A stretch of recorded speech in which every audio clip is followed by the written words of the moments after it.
Hey guys, खुलुमबाय नोंथांमोनखौ आंनि गुबुन मोनसे गोदान भिडिअ बहरनाय थाबाय स' दिनैनि भिडिअआ जाहैबाय दायो जोङो मलावहाय थांनो नागिरदों आरोना नायनोसै मा मोनो ओमफ्राय नोंथांमोनाबो नायलांबाय थादो आंनि भिडिअखौहाय जोबजासिम अब्लानो मिथिगोन दिनैनि भिडिअआ माबायदि इन्टारेस्टिं आरो लोगोसे थाम्बनेलाव नायनानै नोंथांमोनाथ' मिथिखाबाय जानांगौ दिनैनि भिडिअआ मा भिडिअ स' नायलांबाय थादो So guys, दिनै जों एसे एडभान्स जाबाय मैया लेट सिखारदोंमोन आरोना ओमफ्राय दायो जोङो ब्रेकफास्ट खालामनो फैबाय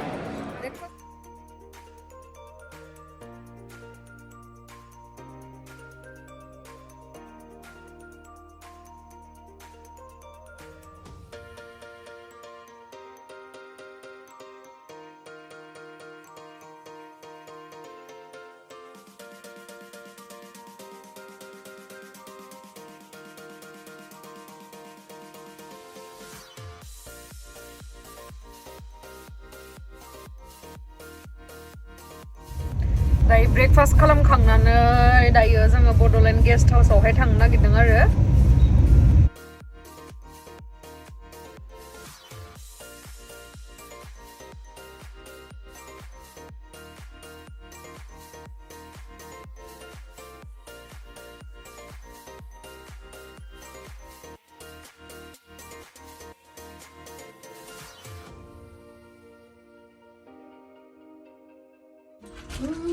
बड'लेण्ड गेस्ट हाउसाव मोनफैबाय होनदो मा जाबाय थाखो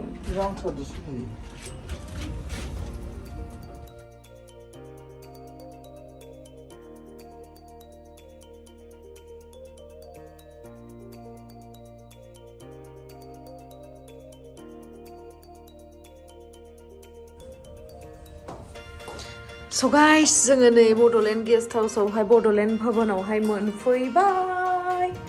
ओमफ्राय नै रुमा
Guys, दायो जोङो थांगासिनो गुवाहाटीसो थांलायलायदो माबा दिल्लीनि सबसे गिदिर मलावहाय थांनो नागिरदों आरोना स' नोंथांमोननोबो आं सानबाय शेयार खालामनो स' नायलांबाय थादो तामाम गिदिरखाले थाबायबाथाय आथिं साइथिं साजोबो आयु आरो जाय नोंथांमोना थांफेरबाय कमेन्ट सेक्सनाव खिथाहर जोंफोराथ' बेयावसो थायो नालाय बेखायनो दिल्लीयाव बारा थांबांनाय जाया बेनो थांनायखाय आङो नोंथांमोननोबो शेयार खालामनो सानबाय जायफोर नोंथांमोना नुवाखै स' डेट नुयो आंनि भिडिअनि थ्रुजों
ओरैनोलाय जों जेबो बायनो होननानै थाङाखैमोन जास्ट बेरायनो माबा मोनसे जानानै फैनोसै होनना सानदोंमोन आरोना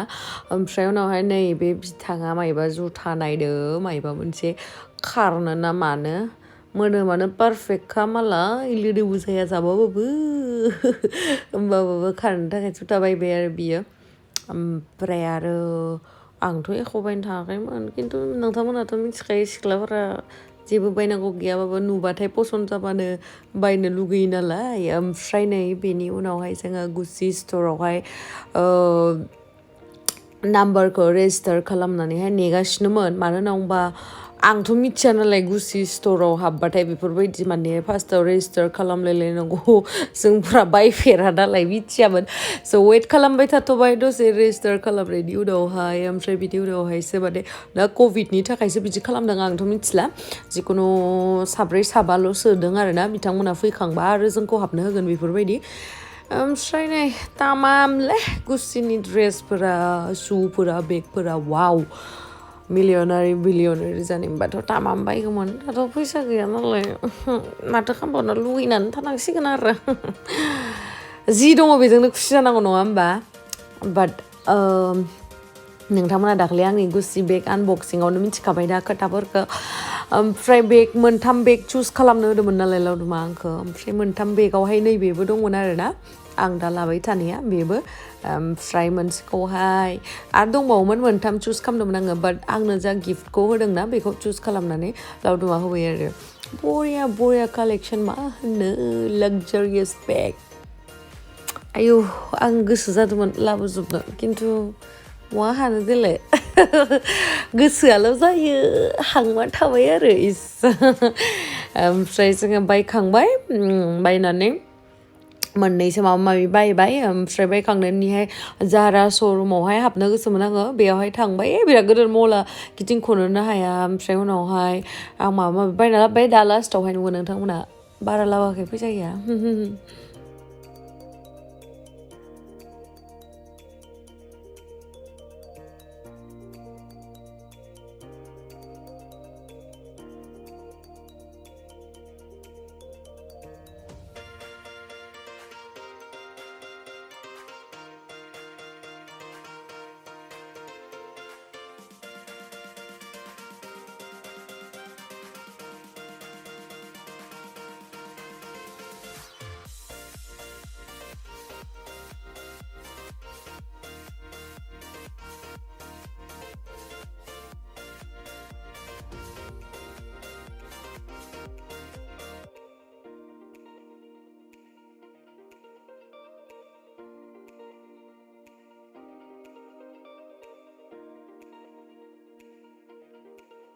गाइस जोङो बड'लेण्ड भबनाव मोनफैखांनायनि उनावहाय रेस्ट लानानै आरो बे माबायावनो बे बड'लेण्ड भबन खाथियावनो बिदिनो फिसा मलफोर दङ आरो बेयावहाय थांदों दहाय थांनाया एकदम बिगेस्ट मलमोन दिल्लीयावहाय एम्बियन्स मला ओमफ्राय दायो जोङो भेगास ओमफ्राय रेडिसन ब्लु हटेल दङना बेनि सिङावबो माखासे मलफोर दङ बेयावबो थांना नायनोसै आरोना आंनो मोनसे हिल नांगौमोन बेखौ लायनो थांनो नागिरदों आङो दायो स' नायलांबाय थादो नोंथांमोना स' दायो जोङो रेडिसन ब्लु मलावहाय मोनफैबाय ओमफ्राय नैबे आदायानो लाबोदो आदा बिस्व बे बड'लेण्ड भबनावनो थायो आरो आदाखौबो जों लोगोसे लाबोफादो बेरायहोनो थाखाय ना जोंखौ बेरायहोगोन फैदो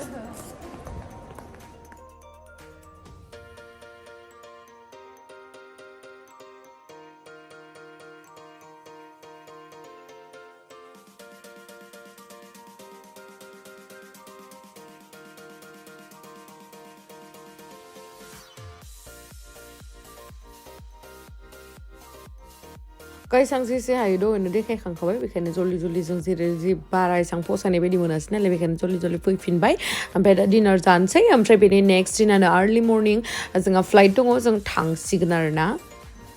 गुवाहाटियावहाय बेनो जाबाय बड'लेण्ड भबन द्वारका सेक्टर 18नि रेस्टुरेन्ट चिकेन दालि भाजि ओंखाम जागोन बेनि उनावहाय जोङो जाखां लोंखां गुवाहाटियावहाय थांनो ओंखारबाय बाट सिरियासलि गाइस आंहा थांनो गोसो गैयामोन खिन्थु उपाय गैया लावदुमाबो खामानिफोरा जोब्बायमोन आंहाथ' आरो खामानि गैखाया नालाय आं थांफादोल'सो ओरैनो ओंखायनो फायफानांबाय आरो ओमफ्राय आङो दायो दिन्थिनोसै मा मा लाबोखो दे नायबाय थादो नायलांबाय थादो